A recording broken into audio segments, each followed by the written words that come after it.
Hey, better, swing! Welcome to the Gulag. If you survive, you earn your freedom.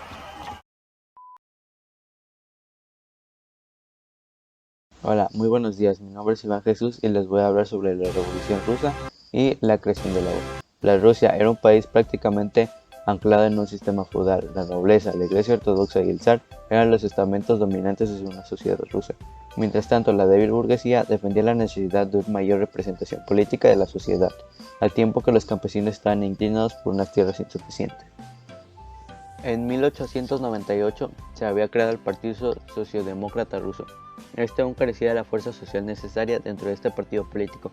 Existían dos corrientes políticas, los mencheviques, que eran los moderados, y los bolcheviques, los radicales. Para mayor descontento social, el zar Nicolás II creyó que podía ganar una guerra contra Japón. Embarcó el país en un conflicto bélico, sin embargo el resultado de la guerra ruso-japonesa fue desastrosa para Rusia. El deterioro de la situación política provocó un estallido social en 1905, en lo que se conoció como el Domingo Sangriento. Aquel 22 de enero, cuando el pueblo reclamaba cambios políticos, fue reprimido con brutalidad. Las huelgas, protestas y levantamientos erosionaron la figura del zar Nicolás II, que se vio obligado a ser concesionarios por su parte. La revolución de 1905 erigió a los movimientos obreros como protagonistas de la revolución.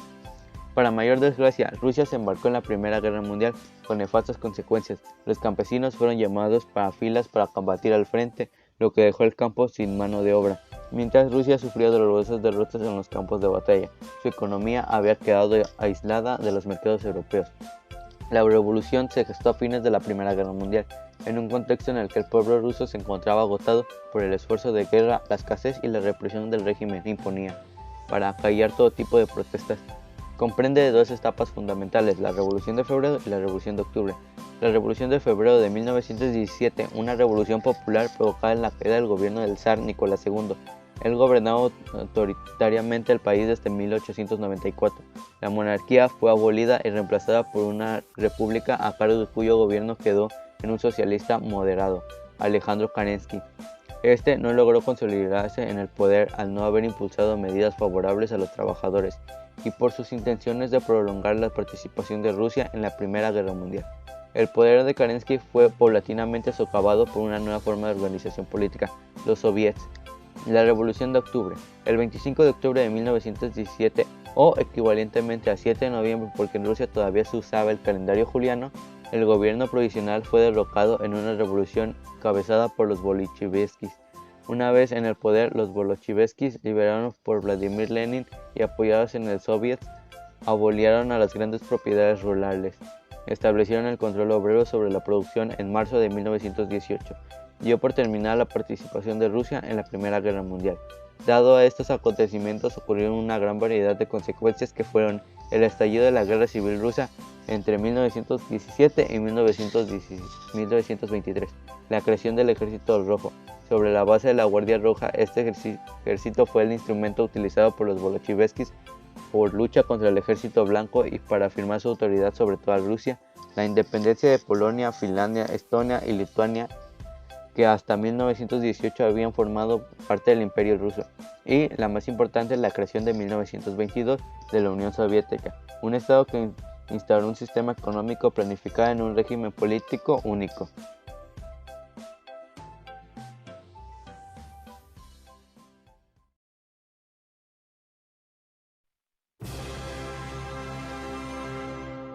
Como segundo tema, también les voy a mostrar la creación de la Unión de la República Soviética Socialista, conocida como la URSS por sus siglas.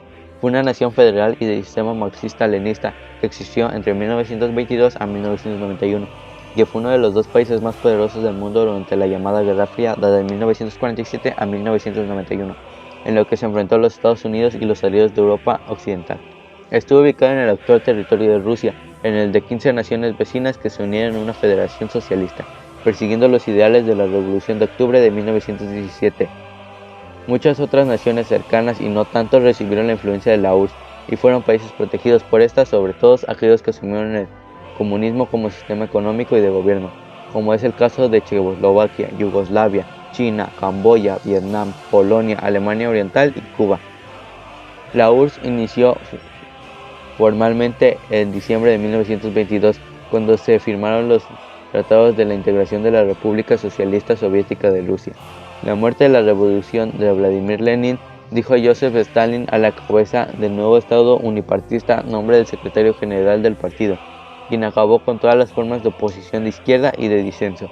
La URSS participó tanto en la derrota de la Alemania nazi como del Japón imperial en la Segunda Guerra Mundial, siendo el país con mayores bajas que tuvo en el conflicto, alrededor de casi 25 millones de muertos entre civiles, que fueron casi de 18, y de militares, que fueron casi de 9. La Guerra Fría. En la Guerra Fría se enfrentaron el comunismo soviético y el capitalismo occidental. El fin de la Guerra Mundial dejó a la URSS y a los Estados Unidos como las grandes potencias mundiales tras el desplomo de Europa devastada. Entonces se dio inicio a una lucha por el dominio ideológico del mundo entre estas dos potencias. Cada uno defendía el modelo, el capitalismo occidental y el comunismo soviético. Este conflicto fue prolongado y muy particular, ya que ninguno de los dos países se agredió directamente, pero libraron sus batallas a través de terceros países financiando dictaduras, insurgencias, guerras civiles y revoluciones a lo largo del tercer mundo, sobre todo en Asia y América Latina. Además, la URSS y los Estados Unidos compitieron en materia tecnológica y cultural armamentista, desarrollando mucha de la tecnología clave para el mundo contemporáneo del siglo XXI, como fueron los viajes espaciales, a poner un astronauta en órbita, el desarrollo computacional o la creación del acaparamiento de armas nucleares. Disolución de la URSS. La URSS inició el periodo de crisis económica e inestabilidad política hacia finales del siglo XX, que se intentó paliar con una serie de reformas, ninguno con demasiado éxito. La URSS era incapaz de mantener su economía andando al mismo ritmo que su inversión en tecnología y financiamiento del gobierno aliado como el de Cuba. Estos cambios internos prosiguieron crisis de gobernabilidad y la pérdida de porciones de su territorio que condujeron a la cabeza de la disolución de la Unión en 1991.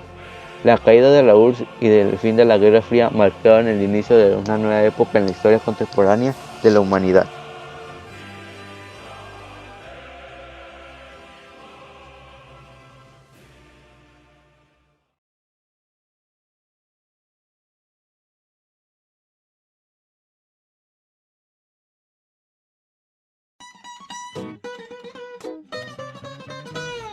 El peligro comunista. Ellos tenían un proyecto basado en la desaparición de las propiedades privadas de producción, ya que ellos pensaban que era la principal causa de desigualdad.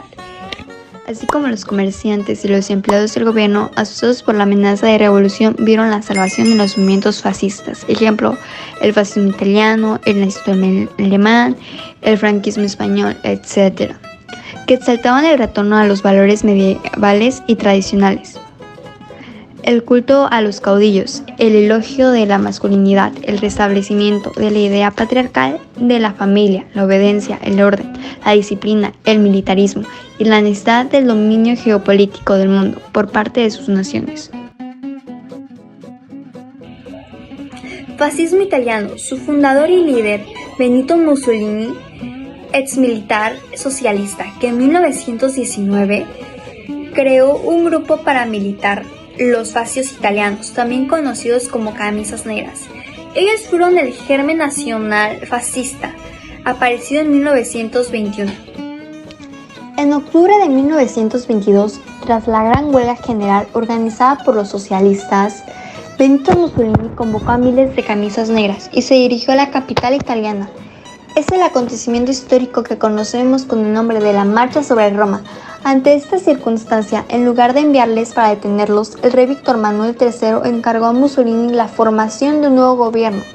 Este recibió el voto de confianza del Parlamento y después obtuvo plenos poderes económicos y administrativos. Sin embargo, en los primeros años, Mussolini se esforzó para mantener las apariencias. De esta manera, hasta 1925, no se empezaron a sentar las bases de lo que realmente iba a ser un régimen dictatorial. En primer lugar, se ilegalizaron todos los partidos políticos y sindicatos que no fueran el fascista. Se puso fin también a la libertad de expresión, reunión y prensa, y se aumentaron las penas por delitos políticos que debían ser juzgados además por un tribunal especial al colofón. A todo esto llegó en 1926, cuando Mussolini adquirió la capacidad de legislar en el respaldo del Parlamento.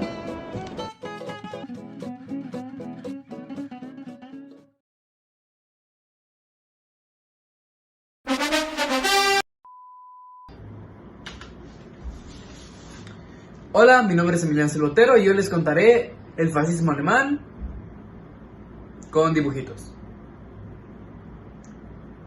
Sí.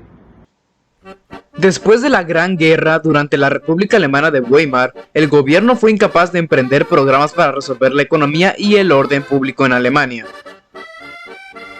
En 1923 llegaría el ex soldado de la Primera Guerra Mundial, Adolf Hitler. ¡Un tipazo! Él fue el líder del Partido Nacionalista Obrero Alemán. Él intentó dar un golpe militar e iniciar una revolución nacional, pero fue llevado al bote y sentenciado a 5 años de prisión. Ey, pero aquí no acaba la historia. Hitler estuvo preso solo 9 meses. Mientras estuvo encerrado, escribió su libro Mi lucha, la Biblia de los nazis. Mientras la situación económica empeoró, él convenció a muchos alemanes de la necesidad de implementar un gobierno fuerte. Tiempo después, el partido de Hitler obtuvo el segundo lugar en las elecciones del Reichstag, la Cámara de Diputados. En ese momento los nazis adquirieron mucho poder y popularidad al alimentar la esperanza de salvar a Alemania y restablecer su antiguo imperio. Además que superarían la crisis económica y vengarían la tremenda humillación que se llevaron con el Tratado de Versalles. Tiempo después, tras apropiarse de la riqueza de los judíos y tener apoyo de capital, los nazis pudieron ganar las elecciones de 1932 y convertir a Hitler en un dictador absoluto. Hitler, con su poder, impuso un estado totalitario. Además, logró con ayuda de los nazis desarrollar avanzadas tecnologías y sofisticados planes para conquistar el mundo, destruir a los pueblos inferiores y eliminar a sus enemigos. Como dije, un tipazo.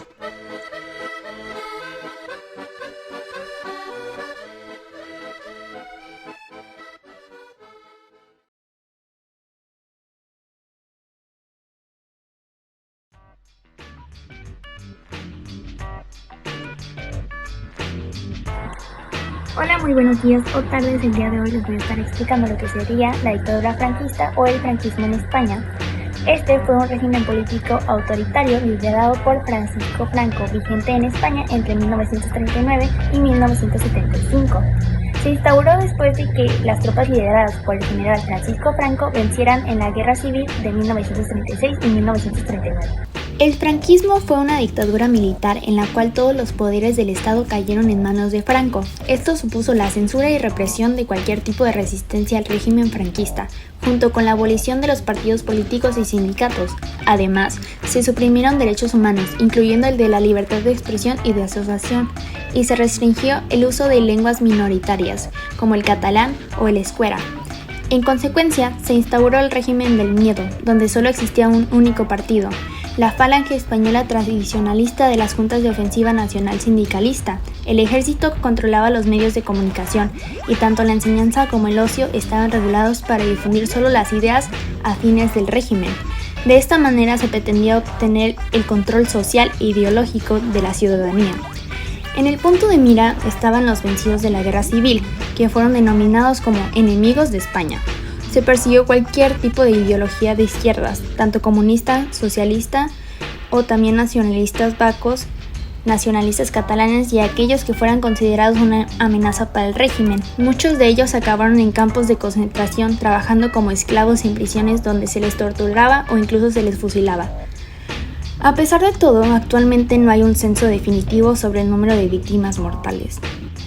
Había una postura ambivalente respecto a los judíos, sobre todo a causa de la idea que existía una conspiración judeo-masónico-comunista internacional, una teoría de la conspiración que defendía la existencia de una unión entre comunistas, la secta masónica y los judíos para invadir España.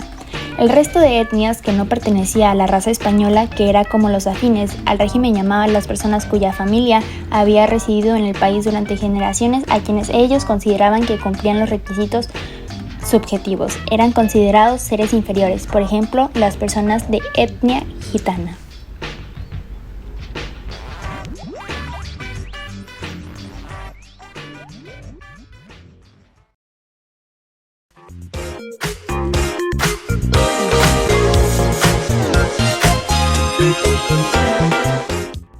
El militarismo japonés. Japón sufrió grandes cambios después de la Primera Guerra Mundial. Las nuevas generaciones de japoneses se pronunciaron a favor de la introducción de reformas liberales y democráticas. Los trabajadores hicieron sindicatos que lograron implementar el sufragio universal entre los varones. La mayoría de los japoneses tuvieron una devoción por la disciplina militar, el sacrificio personal en beneficio de la nación y el cumplimiento de las órdenes de sus superiores. También algunos conservaban la creencia de la superioridad de su raza. En 1931, tropas japonesas sin la autorización del gobierno invadieron esa región y proclamaron el estado independiente de Manchukuo.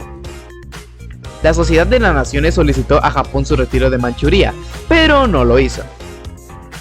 El parnasianismo permitió que algunas camarillas militares japonesas se lanzaran a la guerra por fuentes energéticas y mineras. Una dictadura militar nacionalista se impuso y siguió prácticas similares a las nazifascistas.